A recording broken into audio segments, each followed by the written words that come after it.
Avec la perte de 3 de ses principaux joueurs, est-ce que l'Ajax Amsterdam s'est-elle renouvelée ou a-t-elle persévéré dans les mécanismes de jeu qu'elle nous a montré l'an dernier? Est-ce qu'elle va pouvoir renouveler l'exploit ou va-t-elle rentrer dans le rang? Tant au niveau footballistique qu'au niveau résultat, la question se pose aujourd'hui pour l'Ajax qui, au niveau national, peut toujours espérer réussir à s'en sortir face au rival du PSV Eindhoven, mais qui, à l'échelle européenne, a subi 3 grosses pertes avec les départs de De Jong, De Ligt et Shaun l'été dernier. Avec cette colonne vertébrale en moins, on va voir dans un premier temps quels sont les principes de jeu de l'Ajax qui sont restés, quels sont les mécanismes qui sont restés les mêmes, comment elle s'est adaptée et qu'est-ce qu'on retrouve un petit peu de cet Ajax de l'année dernière qui nous a tant fait rêver en Ligue des Champions. Donc dans un premier temps, on va analyser ce qui faisait les forces et les caractéristiques de cette équipe l'an dernier, d'accord, au travers de ces matchs à élimination directe, donc notamment contre la Juve, contre le Real Madrid. Et puis ensuite, dans un second temps, on va voir quels sont les nouveaux principes de jeu adoptés cette année, comment ils ont su s'adapter, quelle a été la mise en place pour l'intégration des nouvelles recrues, je pense notamment à Lisandro Martinez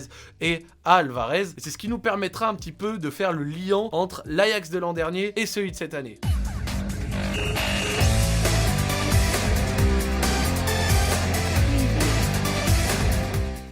Donc l'Ajax, c'est un club qui a des grands principes de jeu, voilà, je pense qu'on les connaît tous, qui sont issus de l'héritage de Johan Cruyff, d'accord? Donc le fait de jouer en 4-3-3, d'avoir un jeu de possession, de position, de jouer très haut, d'avoir un pressing, de faire du jeu court, le maximum de jeu court. Déjà, dans un premier temps, l'Ajax de Ten Hag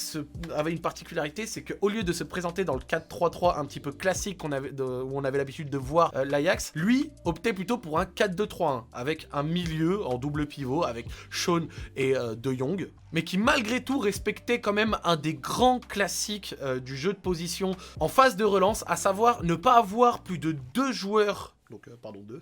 deux joueurs sur la même verticale et 3 sur la même ligne horizontale. Ce qui en fait permet du coup d'éviter de trop latéraliser les passes et d'éviter de mal occuper les espaces. En faisant ainsi, en phase de relance, ça te permet de maximiser les joueurs dans les bons espaces, d'avoir un peu plus du coup d'options de relance et sur les mouvements de ces derniers d'être moins fébrile au pressing adverse et d'avoir plus de solutions du coup pour construire le jeu et attaquer. Dans ce double pivot composé de Shaun et De Jong, on va souvent avoir De Jong qui va être le milieu qui décroche pour aller aider à la relance. Tantôt il va décrocher au niveau des défenseurs centraux, d'accord, il va descendre un petit peu entre les deux pour pouvoir du coup mener celle-ci. Tantôt du coup il va se placer un petit peu devant eux. Ceci va dépendre en fait du pressing adverse car il a une intelligence de jeu sans ballon, il sait se placer et il sait analyser la meilleure situation pour pouvoir du coup faire la relance la plus efficace. En faisant ça, De Jong qui est chargé de la relance permet à Shaun de se placer beaucoup plus haut sur le terrain pour pouvoir faire un petit peu le lien entre les deux parce que tout d'abord Shaun peut distribuer des bons ballons, mais le petit problème avec lui c'est que il a un petit peu moins de personnalité balle au pied, il est un petit peu plus fébrile dans le sens où il sait un peu moins jouer sous pression et c'est un petit peu moins cohérent du coup de lui donner le rôle, surtout quand on a un joueur comme De Jong à côté. C'est pour ça l'année dernière en phase de relance vous pouvez observer plusieurs moments où c'est De Jong qui décroche et Shaun qui est placé bien plus haut, ce qui permet en gros de faire le lien entre ce milieu en phase de relance et l'attaque avec bien sûr les latéraux aussi posés haut sur les côtés. Une des autres particularités de l'Ajax, c'était de mettre énormément de monde du côté du ballon, là où l'action se trouve. Leur but en fait était clairement de surcharger la zone pour pouvoir faire en sorte que quand quelqu'un avait balle au pied, il ne retrouvait pas un homme libre, mais des hommes libres. Et vous pouvez le voir un petit peu sur cet arrêt sur image, il y a énormément de mêmes joueurs dans une toute petite zone concentrée pour pouvoir faire du jeu court en une touche de balle et se sortir de pressing ou de défenseur adverse. Et pour cela, en fait, l'Ajax, en plus d'utiliser les déplacements et les demandes d'appui d'un Tadic ou d'un Van de Beek, ils vont faire quelque chose qui est un petit peu rare, c'est que leurs ailiers, du coup, qui étaient dans le 4-2-3-1, David Neres et Ziyech, vont souvent faire des horizontales le long du terrain pour aller aider et surcharger la zone en question. Donc en fait, on va souvent voir Ziyech rejoindre David Neres de son côté quand le jeu du coup était orienté à gauche, et on va également voir David Neres le faire de l'autre côté quand le jeu était du côté de Ziyech. Et même si on voit Neres le faire également du côté de Ziyech, c'est encore plus flagrant avec Ziyech parce qu'il a une certaine qualité technique, surtout en électron libre, et il permet du coup réellement à son équipe d'être très très bon dans ces petits espaces, ne serait-ce que par ses déplacements et aussi par sa qualité balle au pied, et du coup il pouvait redistribuer et permettre au jeu de se développer et complètement court-circuiter en fait les défenses adverses selon là où le côté ballon était. Et ce surnombre en fait un peu axial et parfois même un petit peu contradictoire avec les principes de base de l'Ajax qui était du coup d'exploiter une largeur, d'accord, de jouer sur une grosse largeur largeur, ce qui permet aussi beaucoup de dynamiter les blocs bas, et d'avoir des ailiers bien écartés. Et c'est un petit peu le foot moderne en fait, qui montre un petit peu son évolution avec un jeu de position qui fait apparaître pas mal de concepts de half space, donc de semi-espace qui se trouve aux abords de la surface, donc half space gauche, half space droit, et de maîtriser un petit peu ces zones décisives sur les côtés en mettant beaucoup de monde, et de permettre en fait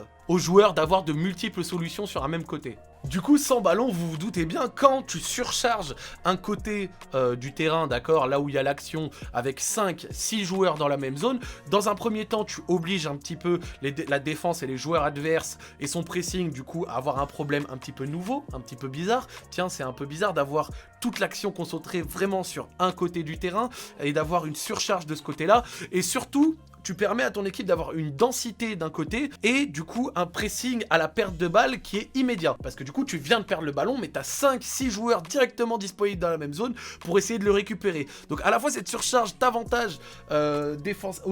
offensivement, pardon, mais également défensivement parce que à la perte de balle tu peux direct appliquer ton contre-pressing et récupérer la balle. Et c'est une action qui s'est vue des tonnes de fois avec l'Ajax l'an dernier. Et c'est ce qui permet du coup d'insister sur un des grands principes de Cruyff, d'accord, c'est le pressing à la perte de balle, le fait d'harceler son adversaire dès qu'on a perdu le ballon pour le récupérer directement. Car bon, bah tant que t'as le ballon, bah t'es moins en danger que quand tu ne l'as pas. Malgré tout, lorsque ce gen pressing ne fonctionnait pas, l'Ajax restait assez discipliné et agressif avec un bloc médian en 4-2-3-1, d'accord, hein, même si je vous dis qu'ils surchargeaient quand même pas mal de zones du terrain en faisant également des croisés entre leurs ailiers et en ayant un gros pressing à la perte de balle. Il faut savoir que défensivement, ils avaient une structure en 4-2-3-1 qui était très solide, avec un bon pressing et qui était très agressif, et c'est ce qui a été l'une de leurs forces l'an dernier. Du coup, après avoir analysé un petit peu l'Ajax de l'an dernier, on va passer à celui de cette année, et il faut savoir que le duo du coup De Jong et Shaun a été remplacé par Martinez et Alvarez. Donc c'est deux joueurs qui sont un petit peu polyvalents, qui évoluent aussi bien comme défenseurs centraux que comme milieu, voire un petit peu latéraux. C'est leur polyvalence d'ailleurs qui fait une partie de leur force, d'accord. Martinez a été acheté à Defensa y Justicia, désolé, hein, je regarde, donc je crois que c'est en Argentine pour 7 millions d'euros, et Edson Alvarez pour 15 millions, voilà, c'est un Mexicain. Et donc leur duo au milieu sera utilisé un petit peu différemment de celui de Shaun et de De Jong, car de toute façon, ils ont des qualités différentes, hein. Il faut bien se dire qu'un joueur comme De Jong, c'est bien parce qu'il a des qualités uniques qu'on ne retrouve que très rarement. Donc du coup, tu es obligé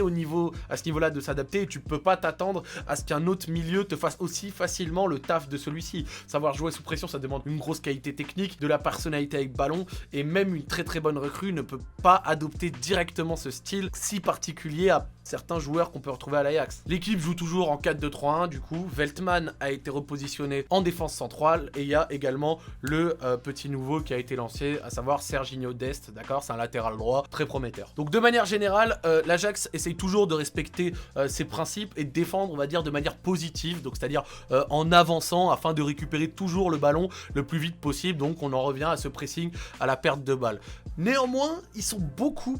plus vulnérables sans ballon, et son pressing et son contre-pressing sont vraiment moins efficaces que l'an dernier, de même pour que son replacement. Les lignes sont plus espacées, sont un peu plus poreuses, et on ressent que l'impact d'un De Jong et la solidité d'un De Ligt se font beaucoup ressentir. Sur cette action, par exemple, qu'on avait pu voir lors de PSV à Ajax, on peut remarquer qu'il y a trop d'espace entre les lignes, qu'il y a peu de pression sur le passeur, et que les lignes sont assez poreuses, d'accord, il y a des trous assez clairs, et le PSV réussit facilement à verticaliser et à trouver le danger. Mais sauf que le duo au milieu a une fonction un petit peu différente de celui de l'an dernier. Donc par exemple sur les relances, l'équipe elle va se baser sur le décrochage d'un de ses milieux. D'ailleurs ce sera souvent Martinez qui viendra entre les deux défenseurs centraux pour aider à la relance. Quant à Alvarez, il aura souvent un petit peu un double rôle en général dans cette équipe. On verra souvent Alvarez, du coup, qui joue également en défense centrale au Mexique, redescendre pour la relance, sauf que lui, il le fera en s'excentrant un petit peu axe droit, ce qui permet à Veltman, dans un premier temps,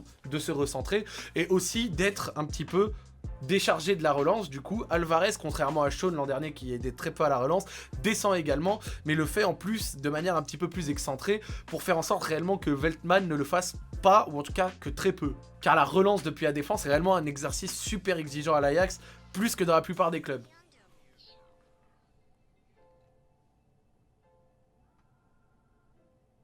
Le double rôle d'Alvarez, en fait, il a une particularité, c'est que dans un premier temps, contrairement à Sean l'an dernier, il aide à la relance, mais dans un second temps, il est pas trop dans la construction au cœur du jeu. Par contre, ce qui fait vraiment pas mal, c'est qu'il attaque souvent l'espace et se porte souvent aux abords de la surface. En fait, grâce à sa taille et sa qualité de pied, il va souvent être très très haut et placé comme 2 ou 3e attaquant dans l'axe pour apporter réellement un surnombre aux abords de la surface. Donc contrairement à De Jong qui se chargeait de la relance et Sean qui pouvait distribuer des ballons dans l'entrejeu qui servait réellement de liant, là on se retrouve avec Martinez qui aide dans un premier temps à la relance et dans un second Alvarez qui en plus d'aider à la relance va également attaquer l'espace et se porter très souvent aux abords de la surface, cette fois sans trop participer à la construction du jeu. Donc par exemple sur cette action, on le voit, on voit une répartition des rôles qui est assez claire, avec Martinez qui la donne puis qui se met en retrait, alors que Alvarez va attaquer la surface adverse. C'est une sorte de manière de compenser la montée de ce dernier.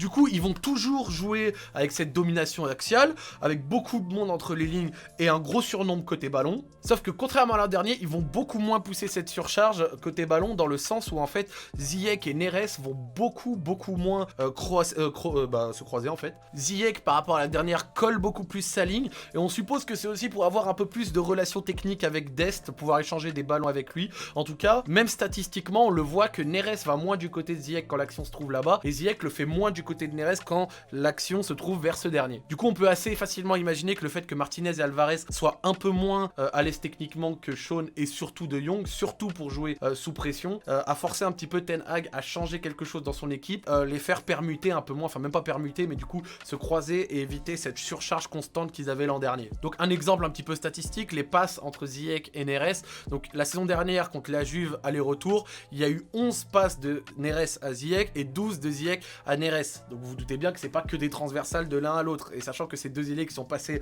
chacun de son côté, c'est bien la preuve qu'ils font réellement beaucoup de surcharge d'un côté dès qu'il y a l'action. Et de l'autre, cette saison face à Lille, 2 de Neres à Ziyech, 3 de Ziyech à Neres, c'est réellement que ce principe a été beaucoup moins adopté. On le retrouve également face à Valence, où il y avait Neres qui était sur le banc et c'était Quincy Promes qui jouait à la place, et 3 de Ziyech à Promes, 2 de Promes à Ziyech.